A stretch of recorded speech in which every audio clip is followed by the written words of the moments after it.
Back here on CBS Sports HQ, Oregon wins the Big Ten championship in its first season in the conference. Dylan Gabriel tossed 4 touchdowns, including one to Tez Johnson, who set a Big Ten title game record for receiving with 181 yards. The Ducks defense sealed the game with a Nico Reed interception as they win at 45-37. Penn State fails to win the big game yet again under head coach James Franklin. The Nittany Lions have lost 12 straight games against top 5 opponents. The SEC championship goes to overtime for the first time. Trevor Etienne scores the game-winning touchdown as Georgia defeats Texas 22-19 in OT. The Dogs got to overtime thanks in part to Gunnar Stockton, who took over in the second half after Carson Beck suffered a right arm injury at the end of the first half. Georgia, the first team to beat Texas twice in a single season since 1909. In the ACC championship in Charlotte, with 20 seconds left, SMU tied the game at 31, but then after a 41-yard kickoff return, Clemson with a chance to win it, and Nolan Hooser from 56 yards out. It's up and it's good, and Clemson, after having a 24-7 lead at halftime, has to win it on a field goal, 34-31, to win the ACC title. From 3 wins a year ago to 11 wins and a Big 12 title. Arizona State clinched a spot in the playoff as the Sun Devils dominate Iowa State 45-19. Star running back Cam Scadaboo had 208 total yards, 3 total touchdowns. Arizona State is the first team in Big 12 history to win the conference title after being picked to finish last in the Big 12 preseason poll. Fear the fork, fear the fighting Kenny Dillinghams. CBS Sports HQ, built by the Home Depot, how doers get more done. And let's welcome in 24/7 Sports college football analyst Brad Crawford alongside Richard Johnson and Bryant McFadden. The final CFP rankings will be released on Sunday. Guess what? We have a preview. The committee called us and they said, here we go. No, I'm just kidding. But Brad has a look at the projected bracket and the rankings here. The big story here is, what are we doing with SMU and Alabama, Brad? What are we doing with SMU and Alabama? I think the nightmare scenario unfolded for Alabama tonight.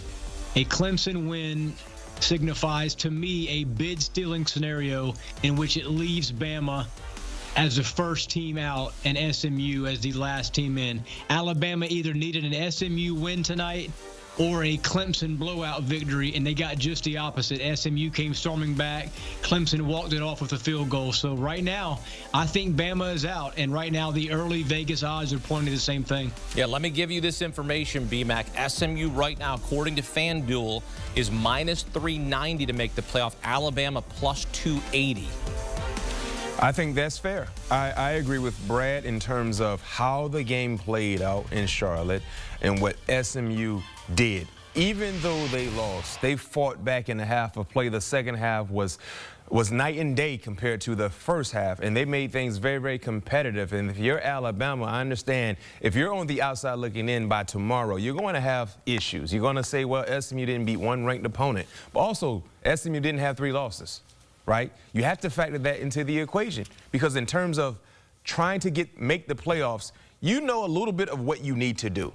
You need to try to win your conference. You need to compete for a conference. Well, SMU did that, right? SMU has 1 less loss than Alabama, and they lost. That second loss happened in conference championship weekend. So for me personally, I agree with Brad, but also there's something about how we've seen things unfold. When you think you know, when you think you know what you're going to see, you just don't know. So we have to wait and see how it plays out. But I do believe SMU deserves the right to get into the playoffs. But who knows?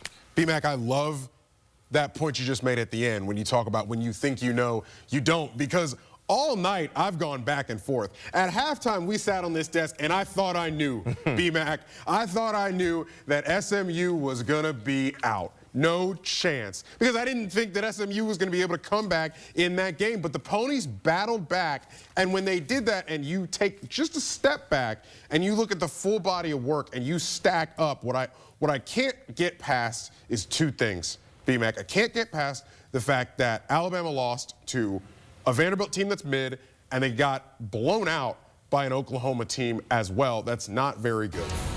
And then I go back to the conference championship element of things. If SMU goes to a conference championship game, plays its heart out, loses at the buzzer, and you hold that against them to take them out of a field that they were securely in as an at-large, at least, on Tuesday night, that don't square with me in the spirit of competition. This is a competition. And if SMU wasn't supposed to go out there tonight because all they were supposed to do was win and it didn't matter, then what's the value of a conference championship game, really? If I'm going to fight my heart out, put my best effort, and it's going to come up just short, and you're going to completely take me out of the entire postseason equation because of that, to put in a team that did not go to its conference championship game. What are we doing, B-Man? That would prove what Lane Kiffin stated in terms of playing for a conference championship game, and it might not be the best thing to do. And the committee also said they would not punish a team for playing in a conference championship game. When you look at SMU, they played in a conference championship game. Alabama did not. They took Clemson down to the wire. It was a 56 field goal that led to Clemson winning that ball game. You shouldn't be penalized for that. So we have to wait and see how it plays out. But I'm here for all the spice that's coming by tomorrow because, like I said, when you think you know what's going to happen, you really don't know. You just got to wait and see. I think it will be very funny, just objectively, personally funny, that the SEC, big, bad SEC, will spend the entire offseason gnashing its teeth behind closed doors, on microphones, and when it comes down to it, and we're probably going to alter the playoff format again to appease the SEC if they get left out tomorrow and SMU goes in over Alabama. That, to me, is just kind of funny. Well, sometimes you just have to chalk it up and say, you know what, we didn't have 4 teams that were good enough to go to the playoff. I think sometimes you just have to realize you got beat this season. So, look, you know, I mean, in past years, if we had a 12-team playoff, the ACC might have an argument. Last year, for example, they would be in a playoff. Florida State would not have gotten left out in favor of Alabama. Brad, is there a situation, is there a scenario where Alabama would still get in? Or are in your mind, are they out? I mean, take away Alabama's name real quick. Okay, take it away. Just imagine this. A 3-touchdown loss in November for a team that did not make its conference championship game. In no way, shape, or form does that team ever make the playoff. But now that you find out that team's name is Alabama, now they're sort of in the mix. I don't see it. This is Alabama's worst team in 10 years. I do not think this team is deserving of a playoff berth. And I think SMU taking Clemson to the wire tonight in a game that was only a 2.5-point line to begin with, I think SMU gets that last spot in. And like everybody on the panel has stated tonight, the SEC did not have enough good teams this season to be a 4-bid league. And that's why I think tomorrow you will see Georgia, Texas, and Tennessee be the only selections. But B-Mac, what if somebody in the committee is pounding their fist on the table? I want to see Alabama. They bring the eyeballs. This is a team that overcame adversity. They beat Georgia. Georgia's the SEC champion. SMU didn't play anybody until their last game. They lost by 3. They allowed them to go down the field and kick a field goal. How can we allow this? What if somebody is pounding the table like Brian Kelly? Well, my rebuttal would be, well, just do away with what we watch on Saturdays and just allow the most popular team. Boom. With the best tradition that brings the most money to get automatically into the playoffs, because that's what it would be.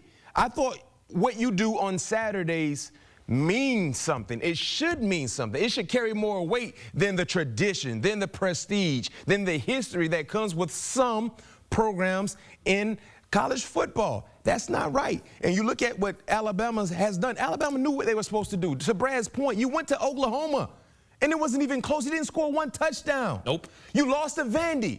Vandy went on the road and lost to Georgia State. What are we doing? Brad just told you. SMU doesn't have any bad losses. SMU doesn't have a bad loss. They lost to a 10-win BYU team, and they lost on a walk-off field goal to the eventual ACC champion tonight. Alabama has 2 horrendous losses. Gave up 40 points in Nashville. The same team South Carolina beat in Nashville by 3 touchdowns. I love the point that Brad made earlier, too, when he talks about take the name off of Alabama. Put it back on for a second. Because if you're mighty Alabama and you got more 5 stars than anybody else in the sport, just about, and you're the most talented team pound for pound in the country, why didn't you beat Vanderbilt on the road? Why didn't you beat Oklahoma on the road? Why did those things happen to you? Well, they happened to you because you're a flawed team with a lot of talent. And a flawed team with a lot of talent doesn't just get mulligan after mulligan after mulligan after mulligan. We gave you 3 mulligans, and you pissed them all away. So why do you still get to march in the playoff? That's what I think a lot of people will be saying tomorrow if Alabama gets in. That's how I'm going to feel, frankly, if Alabama gets in. Like I said, I've tossed this around all night with these guys in the green room up top watching this game. And the more I watch that SMU team come back, the more I take a step back after all the games are done. And I just find it unconscionable that you put Alabama in after all is said and done, because finally all has been said and done. Like Brad said earlier, if SMU would have gotten smoked like it looked like they were going to at halftime, I get it, but that's not what happened. We played the game out, and SMU showed the team that it really is over the course of 60 minutes in a conference championship game, and Alabama didn't play in one of those. Selection show Sunday, noon Eastern. We will find out the 12-team field and who is going to the college football playoff. But here's what it may look like, according to Brad Crawford, his final CFP projection from top to bottom. Tennessee, Ohio State, the first round winner plays Oregon. SMU in, traveling to Happy Valley. Make that a night game, please. Taking on Arizona State. Clemson and Texas. The winner faces Boise State, that's going to get a bye. Indiana and Notre Dame, and the winner would face Georgia. 11 games to be played with the national championship on January 20th in Atlanta.